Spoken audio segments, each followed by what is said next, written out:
نبی پاک صلی اللہ علیہ وسلم نے فرمایا مسلمان ایک جسد واحد کی طرح، ایک جسم کی طرح، ایک حصہ تکلیف میں ہو تو دوسرا اس کی درد محسوس کرتا ہے۔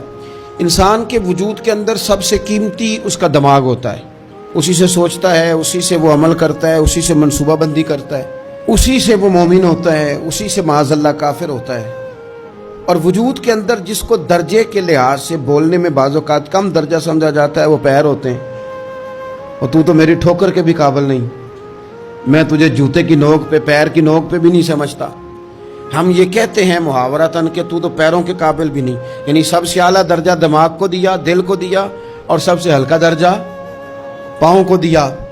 لیکن مجھے بتلائیے گا، اگر کبھی پاؤں کی سب سے چھوٹی انگلی چھنگلیا، چیچی، اس پہ اگر کبھی زخم لگ جائے تو جسم کا سب سے اعلیٰ حصہ دماغ ہے، دماغ نے کبھی یہ کہا ہے کہ چھوڑو یہ تو سب سے نچلا درجہ ہے، نہیں جانا ڈاکٹر کے پاس، اتنا ٹائم کہاں ہے، رہنے دو، چھوٹی سی تو انگلی ہے، خیر ہے؟ ایسا کبھی ہوا ہے؟ دماغ فوراً کہتا ہے کہ باقی کام بعد میں کریں گے، پہلے ڈاکٹر کا پتہ کرو، اس کو مرہم پٹی کراؤ، کیونکہ اسے پتہ ہے کہ اگر یہاں درد رہی تو باقی جسم میں بھی درد رہے گی۔ اور یہ بھی پتہ ہے دماغ کو کہ اگر میں نے یہاں علاج نہ کرایا انگلی کا تو کہیں پیر بھی سارا زخمی نہ ہو جائے، اور اگر پیر کا علاج نہ کرایا تو ٹانگیں اور باقی وجود تک بھی زخم نہ آ جائے۔ لہذا دماغ جلدی فیصلہ کرتا ہے، ٹیسٹ کرانے کا، چیک اپ کرانے کا، دوائی لینے کا، مرہم پٹی کا۔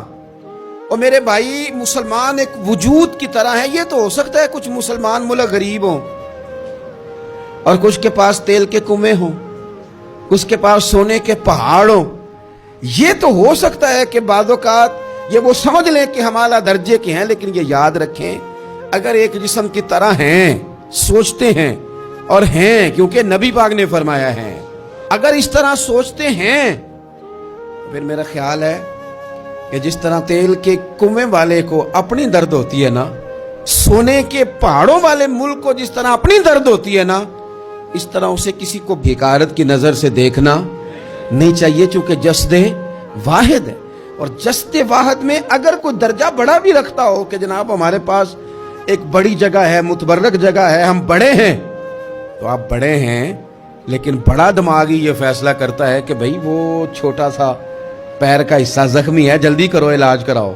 لیکن بڑے دماغ والا کہے کہ میرا گھر تو محفوظ ہے، اس کا مطلب ہے بڑے دماغ والے نے یا تو سوچنا بند کر دیا ہے، یا وہ خود غرض ہو گیا ہے، یا لالچی ہو گیا ہے، یا پھر وہ یہ ماننے کو تیار نہیں۔ میں حدیث پاک کا ترجمہ کر رہا ہوں، میں تو حدیث پاک بیان کر کے مثال دے رہا ہوں، اب مجھے حدیث کا ترجمہ تو کرنے دینا بھائی، حضور کے فرمان پر تو بات کرنے دو نا بھائی۔ یا تو اس نے اس حدیث کو سمجھا نہیں، اور اگر سمجھ لیا ہے تو یہ کیسے ہو گیا کہ فلسطین کی بیٹیاں روتی رہ گئیں اور تو رویا ہی نہیں؟ اگر تو جسد واحد تھا تو جس طرح تیری بیٹی روئے تو روتا ہے، اس طرح تجھے فلسطین کی بیٹی کے رونے پر بھی رونا چاہیے تھا، پھر تجھے فلسطین کی بہن کے رونے پر بھی رونا چاہیے تھا۔ یہ کیا بات ہوئی؟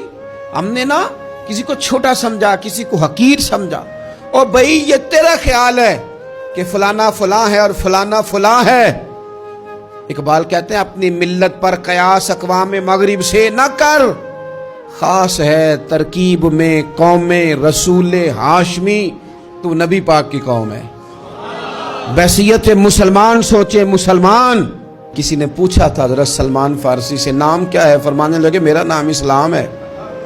آپ کے والد کا نام فرمایا اسلام، کا دادا کا نام اسلام۔ آپ فرمانے لگے تو کتنے کو سوال پوچھے گا، میں کتنے کو جواب دوں گا؟ سلمان کا ہر چیز ہی محمد مصطفیٰ کا دین ہے، میرا سارا کچھ میرے نبی پاک کا دین ہے، شروع بھی یہی ہے، اختتام بھی یہی ہے، یہی میرا سارا کچھ ہے۔ داستان حسن جب پھیلی تو لامحدود تھی، اور جب سمٹی ہے تو آقا بس تیرا نام ہو کے رہ گئی۔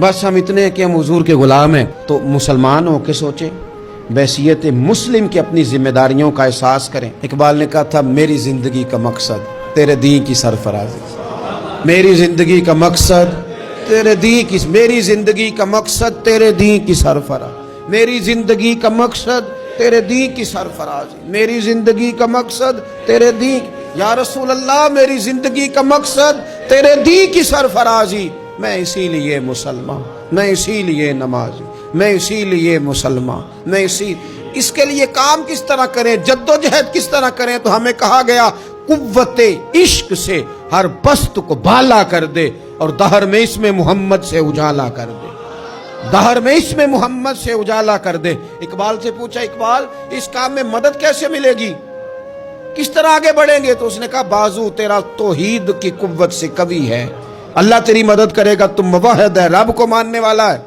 بازو تیرا توحید کی قوت سے قوی ہے، اسلام تیرا دیس ہے، کیونکہ تو مصطفی ہے، تو مصطفیٰ کریم کا ماننے والا ہے، تیری مدد ہوگی ہر میدان۔